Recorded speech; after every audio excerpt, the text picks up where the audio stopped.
আমার শিক্ষক মহাশয়ের একটা গ্রন্থাগার আছে। কি হবে ইংরেজি? দোকানটির অনেক শাখা আছে। কি হবে ইংরেজি? চলো তাহলে আমি এখান থেকে এতটা পর্যন্ত একটা একটা করে বোঝাচ্ছি। আমাদের লাস্ট যে পড়া ছিল সেটা ছিল 33 পাতা 21 থেকে 25 পর্যন্ত। আশা করি তোমরা সকলে করেছো।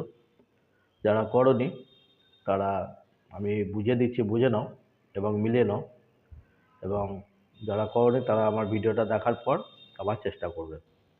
তো সকলকে আবার আমি আমার youtube.com রণধীর রাম চ্যানেলে স্বাগত জানাই। তোমরা দেখছো Bengali to English learning class, আর আমি সঙ্গে তোমাদের প্রিয় অশোক স্যার।